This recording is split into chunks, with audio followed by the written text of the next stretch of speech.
యేసుక్రీస్తునామమున మీ అందరికీ నా వందనాలు. ఈ దిన వాక్య నిమిత్తము అపోస్తలుల కార్యములు 22వ అధ్యాయము 17వ వచనం చదువుకుందాము. అంతట నేను యెరూషలేమునకు తిరిగి వచ్చి దేవాలయంలో ప్రార్థన చేయుచుండగా పరవశుడైన ప్రభువును చూచితిని. దేవునికి స్తోత్రం. హల్లెలూయా, హల్లెలూయా, హల్లెలూయా, హల్లెలూయా. మన ప్రభువును ప్రియరక్షకుడును మన కొరకు ప్రాణం పెట్టి తిరిగి లేచినటువంటి, మృతులను సైతము సజీవులుగా చేయగలిగినటువంటి నజరేయుడైన యేసుక్రీస్తు దివ్యనామములో మీ అందరికీ ప్రత్యేకమైన వందనాలు తెలియజేస్తున్నాను. మరొక రోజు, మరొక ఉదయకాలము, మరొక ఎపిసోడ్లో మరొక వాక్యాన్ని తీసుకొని మరికొన్ని తలంపులతో మీ ముందుకు రావడానికి ప్రభు సాయం చేశాడు. దేవుని స్తోత్రం. మీరందరూ ఆత్మీయంగా ఎదుగుతున్నారని నేను భావిస్తున్నాను. ఏదో వినడం కాదు, ఏదో ఆదివారం మందిరానికి వెళ్తూ ఉండడం కాదు. మనకు ఒక గ్రోత్ రావాలి. మన పిల్లలు స్కూల్కి వెళ్తున్నారు కదా అని వాడు అటెండెన్స్ 100% అటెండెన్స్ ఉందండి, వాడు ఫెయిల్ అయినా పర్లేదండి అని ఎవరు అనుకోరు. అటెండెన్స్ ఉంది, కానీ అదే సమయంలో వాడికి రిజల్ట్స్ వచ్చినప్పుడు మంచి రిజల్ట్స్ రావాలి. వండర్ఫుల్ అండి అనాలి. అరే ఇంత పర్సంటేజ్ అటెండెన్స్ ఉంది, కాలేజీకి వెళ్ళి స్కూల్కి వెళ్ళి ఏం చేస్తున్నావు, నువ్వు చదువుకుంటున్నావా లేదని అడుగుతారు. ఒకవేళ అటెండెన్స్లో ఒక 90% అటెండెన్స్ ఉన్నప్పటికీ కూడా ఒక 95% మార్క్స్ వచ్చాయనుకోండి, అటెండెన్స్ అనేది అప్పుడు పెద్ద ఇష్యూ చేయరు. ఎందుకు చెప్తున్నానంటే మనకు ఇంపార్టెంట్ అయిన విషయం రిజల్ట్.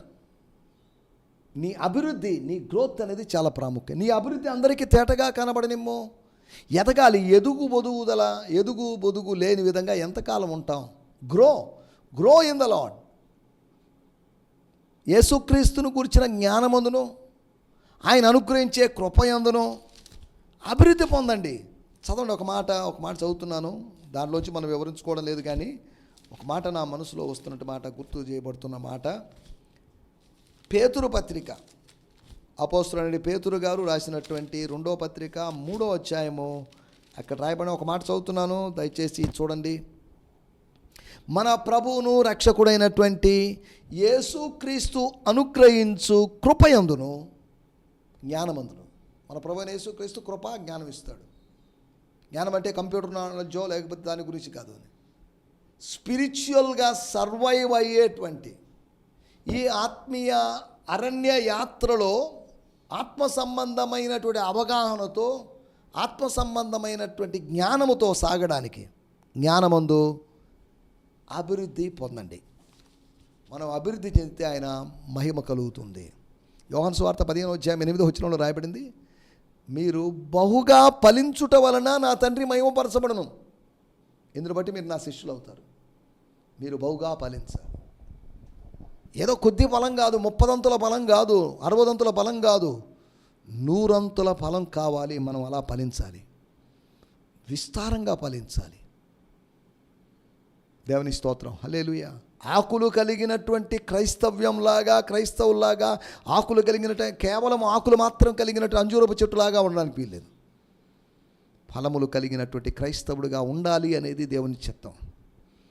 దేవుని స్తోత్రం. హల్లెలూయా. నిన్నటి ఎపిసోడ్లో మనం ప్రార్థన ఫలితాలు, the results, the outcomes of prayer. ప్రార్థన దేవుడు ఆలకిస్తాడు, దేవుడు కార్యం చేస్తాడు. దేవుడు ఎలా కార్యం చేస్తాడు, ఎటువంటి కార్యం చేస్తాడు? ప్రార్థన చేసిన దాని ఫలితంగా ఆయన 4 విధాలుగా కార్యం చేశాడు అనే దాని గురించి మనం నిన్న మాట్లాడుకున్నాం. నంబర్ 1, ఆయన పరిశుద్ధతను కలుగు చేశాడు. యూదులలో పరిశుద్ధత రావాలి అంటే, పాపం పోవాలంటే బలుల అర్పణే. ఇక్కడ స్తోత్ర బలుల అర్పణతో జిహ్వాఫలాన్ని సమర్పించడం ఫలితంగా, దేవుని ఆజ్ఞకు లోబడడానికి ఫలితంగా, సత్యవాక్యమునకు విధేయులగుట చేత మీ మనసును శుద్ధి చేసుకున్నవారై, పరిశుద్ధపరచుకున్నవారై లేదా పవిత్రపరచుకున్నవారై అనే 1 పేతురు పత్రికలో 1వ అధ్యాయంలో చెప్పబడినట్లుగా, ప్రార్థించడం ద్వారా ప్రార్థించి పరిశుద్ధతను పొందుకున్నారు. దేవుని స్తోత్రం. హల్లెలూయా. ప్రార్థించి పరిశుద్ధులుగా మనం మారాలి. ప్రార్థించేవాడు పరిశుద్ధుడుగా ఉంటాడు. 1 తిమోతి పత్రిక 4వ అధ్యాయంలో రాయబడింది, ప్రార్థన వలనను వాక్యం వలన ప్రతిదీ పరిశుద్ధపరచబడుతుంది. అందుకనే వాక్యము ప్రార్థన అనేదానికి మనం ప్రాధాన్యత ఇస్తున్నాం. ఎందుకు ఇస్తున్నాం? వాక్యం చెప్పే వాళ్ళకి అవకాశం ఇవ్వాలని కాదు, ప్రార్థన చేసే వాళ్ళకి అవకాశం ఇవ్వాలని కాదు.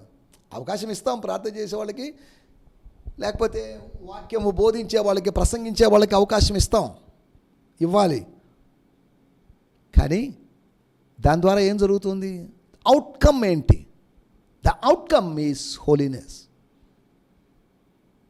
కాబట్టి దేవుడు పరిశుద్ధుడు కనుక ఆయన అందరం పరిశుద్ధులుగా ఉండాలని కోరుకుంటున్నాడు. ఎటువంటి కళంకమైనను, మత్సైనను, డాగైనను, ముడతైనను లేని విధంగా ఒక నిర్మలమైనటువంటి కన్యకగా, పరిశుద్ధమైన సౌందర్యవంతమైనటువంటి కన్యకగా. సౌందర్యవంతం అంటే భౌతికమైన సౌందర్యం గురించి కాదు, ఆంతర్య సౌందర్యము కలిగినటువంటి కన్యకగా, అలనాడు అహశ్వరాజును మెప్పించినటువంటి కన్యక అయిన ఎస్తేరులాగా కాదా? దేవుని స్తోత్రం. అలాంటి అనుభవంలోకి మనం రావాలి. స్తోత్రం. సియోను కుమారిని కోరుకున్నట్లుగా దేవుడు మనల్ని కోరుకుంటాడు. దేవుని దయను పొందినటువంటి దేవుడు కోరుకునేటువంటి కన్యకలాగా ఉండాలి. ప్రార్థనా ఫలితము అంటే పరిశుద్ధత. The result of prayer is holiness. రెండోది, మనకు ఒక దర్శనం కలగాలి. ప్రతిసారి దర్శనం వస్తుందని నేను చెప్పను. నేను ప్రార్థించిన ప్రతిసారి నేను పరవశుడినై నేను ప్రభువును చూస్తున్నానని పౌలు గారు చెప్పలేదు. ఆ ఇన్సిడెంట్లో అనగా క్రీస్తు శకం 62వ సంవత్సరంలో, అంటే సుమారు 25 సంవత్సరాల క్రితం తను రక్షింపబడిన తర్వాత తను జరిగినటువంటి ఆ సంఘటన గురించిన ప్రస్తావన తీసుకొచ్చాడు. కానీ ఆ సంఘటన జరిగింది రక్షింపబడిన 2-3 సంవత్సరాల లోపే జరిగింది. సంఘటన ఎప్పుడైనా జరగవచ్చు, కానీ దానికి సాక్షిగా ఉన్నాడు, దాన్ని మర్చిపోలేదు. ఏదో దర్శనమో ఏంటో మరి ఒకటి కలిగినట్టుంది అని అనలేదు. దేవుని స్తోత్రం, హల్లెలూయా. రెండోది పరలోకపు దర్శనం, అది ప్రార్థనా ఫలితం. మూడోది ప్రార్థనా ఫలితం పరీక్షించబడడం కాదు, సంరక్షించబడడం. మనకొక ప్రొటెక్షన్, మనకొక షీల్డ్గా, మనకొక కేడముగా, మనల్ని డిఫెన్స్ చేసేవాడిగా, డిఫెన్స్ లాయర్ అన్నట్టుగా, అడ్వకేట్ అన్నట్టుగా ఇక్కడ మనకు డిఫెన్స్ చేస్తూ, మనల్ని సమర్థిస్తూ, మనల్ని నీతిమంతులుగా తీరుస్తూ, అనగా జస్టిఫికేషన్ చేస్తూ. ప్రార్థనా ఫలితంగా జరిగింది, పంపబడ్డాడు. యెరూషలేములో ప్రాబ్లం అయితే ఎలాగబ్బా ఇంకెక్కడ మినిస్ట్రీ చేస్తావు ఏంటి? యెరూషలేములో ప్రాబ్లం అయినప్పుడు అంతియోకీకి పంపబడ్డాడు కాదా? యెరూషలేము నుంచి ఇంచుమించు 800 కిలోమీటర్ల దూరంలో ఉన్న స్థలానికి పంపబడ్డాడు. దేవుడు ఎక్కడికైనా పంపగలడు మనల్ని. జిల్లాలు పంపగలడు, ఖండాలు పంపించగలడు, రాష్ట్రాలు పంపించగలడు, దేశాలు పంపించగలడు. He will lead you to anywhere. నేను ఎక్కడికైనా నడిపించగలడు. దేవుని స్తోత్రం. తర్వాత పంపబడ్డం. ఈ 4 విషయాల గురించి, ప్రార్థనా ఫలితాలు, పరిశుద్ధత కలగడమని, పరలోక దర్శనం కలగడమని, పరిరక్షించబడ్డమని, అంతేకాకుండా పంపబడ్డమని మనం మాట్లాడుకున్నాం.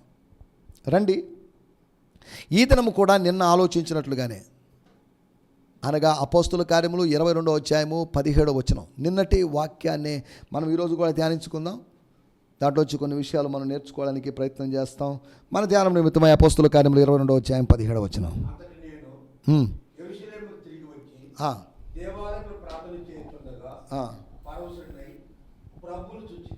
దీన్ని చదువుతున్నాను. Then it happened that when I had returned to Jerusalem, while I was praying in the temple, I fell into trance. నాకు దర్శనం కలిగిందని కాదు, నేను పరవశుడిని అయిపోయాను కాదు, నేను పరవశతలో నిలిచిపోయాను, పడిపోయాను. పారవశ్యపు అనుభవంలో పడిపోయాను నేను. వాడుక భాష.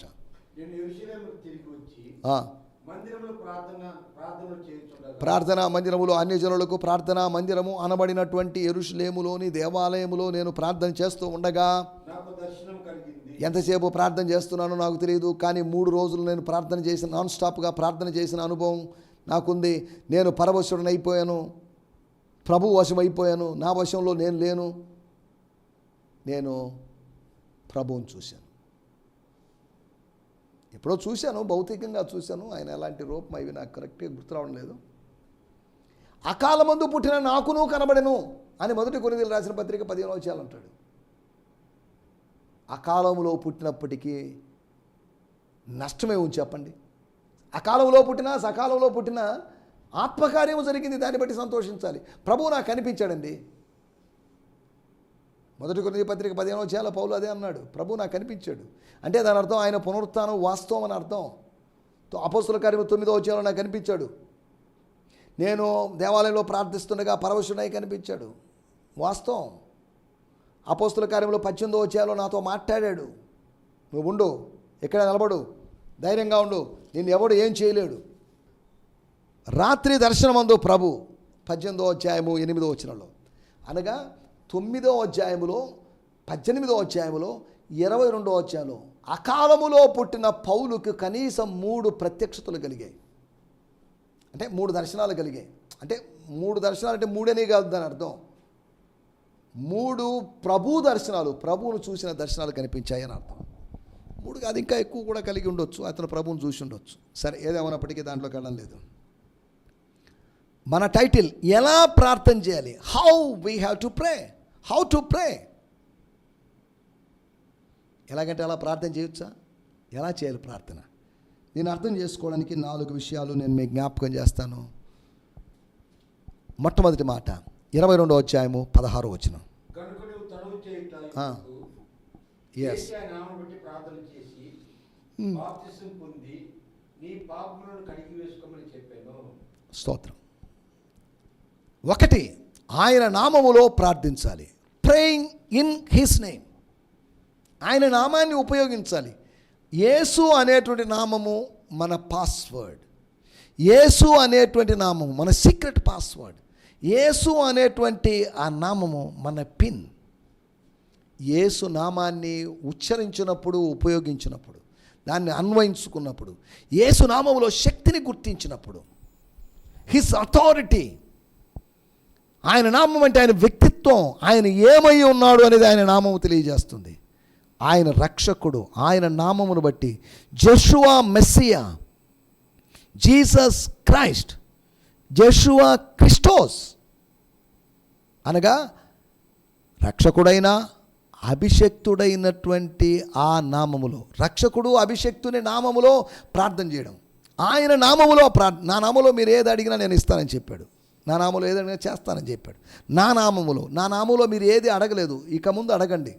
Ask in my name. మీరు ఎవరండి, ఏం కావాలి మీకు, అసలు ఏంటి ఆ గాడితో ఏం పని అని అన్నప్పుడు, హలో సార్ ఇది ప్రభుకా, అరే ప్రభుకా, అసలు మేము ఇంకేం అడగడం, ఓకే తీసుకోమండి, ఏమో ఇంత ఆలస్యంగా వచ్చారు, ముందే రావాల్సింది కదా. ప్రభువు అనే మాట ఉపయోగించేసరికి, ప్రభువు పంపాడు అనే మాట ఉపయోగించేసరికి, ప్రభువు నామము, ప్రభువు యొక్క ప్రస్తావన అక్కడ వచ్చేసరికి, ప్రార్థనలో ఆయన నామము, యేసు నామము మనం ఉపయోగించాలి. ఈయన ఇవ్వబడిన నామాల్లో రకరకాల నామాలు ఉన్నప్పటికీ రక్షింపబడడానికి సరిపోయిన, రక్షించడానికి శక్తి కలిగిన ఒక నామం ఉంది, అది యేసు నామమే. ఇన్ జీసస్ నేమ్, యేసు నామములో అద్భుతాలు జరుగుతున్నాయి. నీ నామములో మేము ప్రవచించలేదా, నీ నామములో దెయ్యములు వెళ్ళగొట్టలేదా, నీ నామములో ఇన్ జీసస్ నేమ్ ఏదో జరుగుతుంది. స్తోత్రం, హల్లెలూయా. చిన్నపిల్లలకి చెప్పి పంపిస్తారా, పలానా షాప్కి వెళ్ళండి, నా పేరు చెప్పండి అని అంటాం. వాళ్ళకి తీసుకోమండి. యేసు నామములో ఉన్న శక్తిని మనం అర్థం చేసుకోవాలి. There is power in the name of Jesus, there is power in the blood of Jesus. ఒక అధికారి దగ్గర నుంచి, ఎవరండి మీరు, ఎక్కడి నుంచి వచ్చారు, పలాని ముఖ్యమంత్రి గారు పంపి, సారీ రండి సార్ కూర్చోండి. ద్రాక్ష తోటను వేసుకున్నటువంటి యజమానుడు దూరదేశం వెళ్ళిన తర్వాత కాపులకు అప్పగించి, నా ద్రాక్ష తోట కదా, నేను పండ్లు తినాలనే ఉద్దేశంతో పనివాడు పంపించాడు. ఎవరు మీరు? సార్ పంపించాడండి, ఈ తోట యజమానుడు పంపించాడు. వాళ్ళని కొట్టి తిట్టి అవమానపరిచి పంపించారు. దూరం నుంచి వస్తున్నటువంటి కుమారుడు, పంపబడిన కుమారుడు, రే వస్తున్నాడు రా వారసుడు అని వాళ్ళు అన్నారు. ఆయన్ని సన్మానిస్తారేమోనని పంపిస్తే సమ్మరించి పంపించారు. ఇక లాభం లేదు, ఇది టూ మచ్, నా కుమారుడిని నేను పోగొట్టుకున్నాను, నా ప్రియకుమారుడిని నేను పోగొట్టుకున్నానని ఆ యజమానుడే తిరిగి వచ్చి కాపులను సంహరించాడని రాయబడింది. మరొక కాపుల్ని, కొత్త కాపుల్ని, నమ్మకస్తులని కాపుల్ని పెట్టాడు. ఎందుకు చెప్పానంటే ఈ ఉదాహరణ, వాళ్ళు వచ్చినప్పుడల్లా పలాని యజమానుడండి, సార్ మీరెవరో మాకు అర్థం కాలేదు అని లాబాను వాళ్ళ ఇంటికి వెళ్ళినప్పుడు, సార్ మీకు ఇంచుమించు మీ దూర బంధువులు ఏమవుతారు, మా యజమానుడి పేరు అబ్రహాం అండి, ఆయన పేరు వాస్తవంగా అబ్రాము, ఊరు దేశం అంతా అబ్రామ్ అనే తెలుసు, కానీ ఆయన పేరు ఆయన మార్చుకోలేదులేండి, దేవుడే మార్చాడట, ఆయన మాకు చెప్పింది మాకు తెలియదు దాని గురించి. దేవుడు ఒకసారి ప్రత్యక్షమై తాను 99 సంవత్సరాల వయసులో, అనగా ఇంచుమించు ఊరు దేశాన్ని అబ్రాము అని 75 సంవత్సరాలు పిలువబడ్డాడు. 75 సంవత్సరాలే కాదు, ఇంకొక 24, ఇంచుమించు 99 సంవత్సరాలు అదే పేరుతో పిలువబడ్డాడు. అబ్రహాము అని 100వ సంవత్సరం నుంచి పిలువబడ్డాడు. 75 సంవత్సరాలు కొత్త పేరుతో, 100 సంవత్సరాలు పాత పేరుతో, తల్లిదండ్రులు పెట్టిన పేరుతో 100 సంవత్సరాలు బతికినటువంటి అబ్రహాము తర్వాత దేవుడు పెట్టిన పేరుతో 75 సంవత్సరాలు బతికినటువంటి అబ్రాము అయ్యాడంటే ఏదో జరిగిందని కాదు, పేరు మారింది. తన పేరును కలిపి పెట్టి కొత్త పేరునిచ్చాడు, ఒక లెటర్ మార్చాడు. న్యూమరాలజీ ప్రకారం దేవుడు ఏదో పని చేశాడని కాదు దాని అర్థం. కొంతమంది న్యూమరాలజీ ప్రకారం వాళ్ళ పేర్లు మార్చుకుంటూ ఉంటారు. మీ పేరులో హెచ్ పెట్టుకోండి, ఎస్ పెట్టుకోండి, కే పెట్టుకోండి, దాని ద్వారా ఏదో జరుగుతుంది అనుకుంటున్నారు. వాళ్ళు ఏదో చెప్తున్నారు, వీళ్ళేదో నమ్ముతున్నారు, పేర్లు మార్చేసుకుంటున్నారు. సరే, మనం వాటిలోకి వెళ్ళలేదు. న్యూమరాలజికల్గా దేవుడు ఆ పేరు మార్చి చెప్పలేదు. తన పేరు కలపాలి అనే ఉద్దేశంతో, తనవారు అనేటువంటి ఐడెంటిఫికేషన్ కోసం దేవుడు అలా చేశాడు అనుకోవాలి. ఆయన నామములో మనం ప్రార్థన చేయాలి. ఆయన నామములో, ఆయన శక్తి ద్వారా, అనగా ప్రార్థన చేసేటప్పుడు తండ్రి అయిన దేవునికి ప్రార్థించాలి, యేసు నామములో ప్రార్థించాలి, పరిశుద్ధాత్మ శక్తితో ప్రార్థించాలి. అంటే we have to pray to the Father in the name of Son Jesus Christ and with the power of the Holy Spirit. అంటే ప్రార్థన అంటే it's a confession of our faith, it's a confession of Trinity, త్రిత్వము అనేటువంటి భావన యొక్క ఒప్పుకోలది.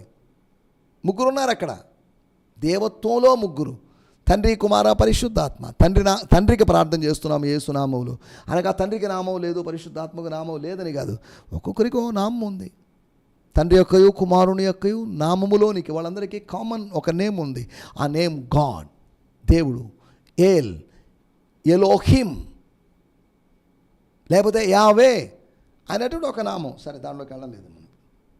మనం ఆలోచిస్తున్నట్టు మొట్టమొదటి విషయము, ఎలా ప్రార్థన చేయాలి? ఆయన నామాన్ని ఉపయోగించి ఉచ్చరించి మనం ప్రార్థించాలి. రెండో విషయం, అపోస్తుల కార్యములు 22వ అధ్యాయము 16వ వచనం.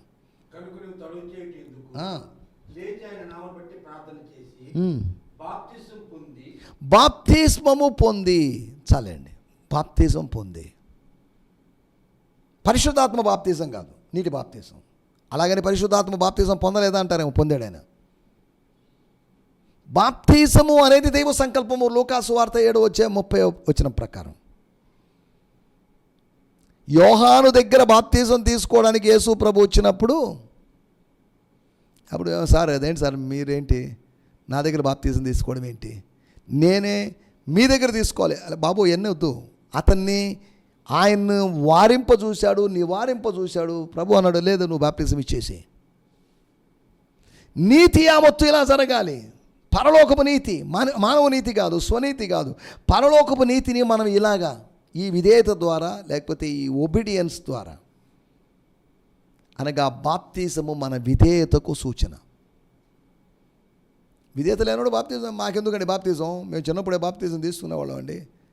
నేను కొంతకాలము బాప్తిజం తీసుకోవడానికి జాప్యం చేశాను. నేను ఒక 2 సంవత్సరాల పైన జాప్యమైంది. కారణం ఏంటంటే, మా ఫాదర్ అనేవాడునే మీకు చిన్నప్పుడే బాప్తిజం ఇచ్చేసాం, 8వ రోజు లేకపోతే నెలలో 40 రోజులప్పుడు బాప్తిజం ఇచ్చేసాం, మళ్ళీ ఎందుకు బాప్తిజం అనే ట్రెడిషనల్గా ఆచార ప్రకారం మేము సిరియన్ ఆర్థోడాక్స్ జాకోబైట్స్ అనేటువంటి కేరళలోని ఒక గ్రూప్కు సంబంధించిన వాళ్ళం కాబట్టి చిన్నప్పుడే మనకు బాప్తిజం ఇచ్చారు. యేసు ప్రభుకి 8వ రోజు బాప్తిజం ఇచ్చినట్టు కొన్ని చోట్ల 40 రోజుకి ఇలా బాప్తిజం ఇస్తున్నారు. ఏ జ్ఞానం లేనప్పుడు ఇచ్చేటువంటి దాన్ని జ్ఞాన స్నానం అనరు, కానీ అజ్ఞాన స్నానం అన్నారు. రెండో విషయము, ఎలా ప్రార్థించాలి అంటే, పౌలు ఎప్పుడు ప్రార్థన చేశాడు? నేను యెరూషలేముకు తిరిగి వచ్చి దేవాలయంలో ఎప్పుడు ప్రార్థన చేశాడు? అతడు బాప్తీసము పొందిన తర్వాత ప్రార్థన చేశాడు, అనగా విధేయత చూపించిన తర్వాత విజ్ఞాపన చేశాడు. రెండో విషయం, ఒకటి ఆయన నామములో ప్రార్థన చేయాలి, రెండోది అవిధేయత లేకుండా ప్రార్థన చేయాలి. అవిధేయత లేదు అంటే విధేయత ఉందని అర్థం. అవిధేయత కనిపించకూడదు.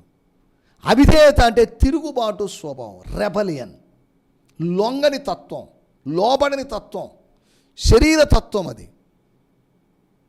ఒప్పుకోదు శరీరం ఆత్మ సంబంధమైన విషయాల్ని, ఆత్మ ఒప్పుకోదు శరీర సంబంధమైన విషయాల్ని.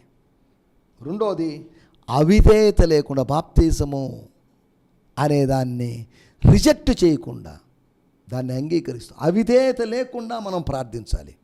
అవిధేయుల అభ్యర్థనను ఆయన ఆలకించడు, వాళ్ళు పెట్టేటువంటి ఆక్రందనను ఆయన వినడు. మూడో విషయాన్ని నేను మీకు జ్ఞాపకం చేస్తాను. 22వ అధ్యాయము 16వ వచనంలోని చివరి భాగం. స్తోత్రం. నీ పాపములు కడిగి వేసుకొనుము. నీ పాపాలు కడిగి వేసుకో. ఎలాగా? నీళ్ళలో మునిగి లేవగానే నీ పాపాలు ఏం కావు, అలాగే ఉంటాయి, లోపలే ఉంటాయి. పాపం ఆంతర్యానికి సంబంధించింది. కానీ విధేయత అనేటువంటి ప్రాసెస్, దేవుని వాక్యం ఉంది, దేవుని వాక్యంలో చెప్పబడింది, దేవుని వాక్యంలో ఆజ్ఞాపించబడింది. తనకు విధేయులైన వారికి ఆయన పరిశుద్ధాత్మని ఇస్తాడట. అపోస్తుల కార్యములు 5వ అధ్యాయం 32వ వచనం. తనకు విధేయులైన వారికి పరిశుద్ధాత్మ బాప్తిజాన్ని ఇస్తాడు. He will lead the people, he will give, he will immerse the people into the waters of the Holy spirit.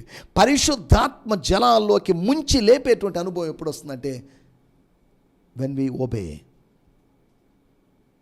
అరణ్యములో అవిధేయత అకాలపు అంజూరపు పండ్లను రాల్చినట్లుగా వాళ్ళని రాల్చింది. వాళ్ళెవరు గమ్యస్థానం చేరలేదు, గమ్యాన్ని చేరుకోలేదు, వాళ్ళెవరు వాగ్దాన దేశంలో ప్రవేశించలేదు. మోషే ప్రవేశించలేదు అని బాధపడుతున్న వాళ్ళు ఉన్నారు. మోషే మాత్రమే కాదు, దాన్ని వాగ్దాన దేశాన్ని విశ్వసించినటువంటి, వాగ్దాన దేశం కోసం ప్రయాసపడిన అరణ్యములో తిరిగినటువంటి వాళ్ళలో అనేకులు, కొన్ని లక్షల మంది అందులో ప్రవేశించలేదు. మోషే is a single man, but ఇన్ని లక్షల మంది అందులో ప్రవేశించకపోవడం, ఒక న్యూ జనరేషన్ మాత్రమే, సున్నతి పొందిన జనరేషన్ మాత్రమే అక్కడ ప్రవేశించడాన్ని మనం చూడగలుగుతున్నాం. ఒకటి ఆయన నామంలో ప్రార్థన చేయాలి, రెండోది అవిధేయత లేకుండా, అనగా విధేయులుగా ఉండి ప్రార్థన చేయాలి. మూడోది అపవిత్రత లేకుండా ప్రార్థించాలి. పాప పరిహారం జరగాలి. శుద్ధీకరించబడినటువంటి చేతులతో, శుద్ధీకరించబడిన హృదయముతో. దావీదు దేవాలయము నిర్మించబోతుంటేనో, నీ దర్శనము నేను నీకు ఇచ్చిన దర్శనం బాగుంది, కానీ నీ చేతులు రక్తసిక్తంగా ఉన్నాయి. అంటే ఆ ప్రార్థన చేసే టైంలో ఆయన చేతులంతా రక్తం మరకలుండి, ఆయన చేతులంతా రక్తం చేత ఎండిపోయి రక్తము మరకలు ఉన్నాయని కదా దాని అర్థం. దాని అర్థం ఏంటంటే నువ్వు రక్తాన్ని చిందించావు, ఒలకబోసావు, చాలా యుద్ధాలు చేసావు, బట్ నిన్ను కాకుండా, నీ తరములో కాకుండా, నీ కుమారుడైన సొలొమోను కాలములో నేను జరిగిస్తాను. అంటే దేవాలయము నిర్మాణము ఇంకా కొన్ని రోజులు ఆలస్యం అవుతుంది, జాప్యం అవుతుంది. అది ఆలస్యం అవుతుందే కానీ అది ఖచ్చితంగా జరుగుతుంది. దేవుని మందిరాలు కట్టుకునేటువంటి దేవుని సేవకులారా గుర్తుపెట్టుకోండి, ఆలస్యం అవుతుంది కానీ అది ఖచ్చితంగా జరుగుతుంది. ఆలస్యమైనంత మాత్రాన జరగదు అనొద్దు. ఆలస్యము అంటే దేవుని యొక్క అలక్ష్యం అని కాదు. ఆలస్యము అంటే ఆయన నిన్ను పరీక్షిస్తున్న సమయం. ఈలోపు అవిశ్వాసంతో వాళ్ళ దగ్గరికి, అన్యజనుల దగ్గర పోయి డబ్బు కోసం, డబ్బు దండుకోవడానికి బిల్ బుక్లు వేసుకొని ప్రయత్నాలు చేయొద్దు. ప్రార్థించు, విశ్వాసంతో ఎదురు చూడు. నీ మందిర నిర్మాణం పూర్తవుతుంది. ఈ సంవత్సరంలోనే పూర్తి కావచ్చు. మళ్ళీ ఇది ప్రవచనమా? ఈ ప్రవచనం నెరవేరకపోతే మళ్ళీ ఫోన్ చేసో, లేకపోతే యూట్యూబ్లో, లేకపోతే ఆ కామెంట్ సెక్షన్లో ఏదో విమర్శలు పెట్టమని కాదు. కావచ్చు, ఇట్ మేబీ. ఇది నా ఊహ, లేదా వాక్యానుసారంగా నేను మాట్లాడుతున్నాను అంతవరకే. మీ మందిర నిర్మాణం ఆగిపోయినటువంటి, భౌతికమైన మందిర నిర్మాణం ఆగిపోయినటువంటి, ఆత్మ సంబంధమైనటువంటి మందిర నిర్మాణం, ఇది ఇంపార్టెంట్. సజీవమైన రాళ్ల వలె ఆత్మ సంబంధమైన మందిరంగా మనం కట్టబడుతున్నాం. ఇది ఇంపార్టెంట్ అండి. దేవుని స్తోత్రం. హల్లెలూయా. మూడోది, అపవిత్రత లేకుండా పాప పరిహారం పొందిన వాళ్ళంగా మనం పాప పరిహార పత్రాలు పొందుకోనని కాదు. 4వ విషయం నేను చెప్పి ముగిస్తాను. 1 తిమోతి పత్రిక 2వ అధ్యాయము 8వ వచనం. ప్రతి స్థలమందు, ఎవ్రీ ప్లేస్, మీరు ఎక్కడికి వెళ్ళినా, ఏ చోటికి వెళ్ళినా, పురుషులు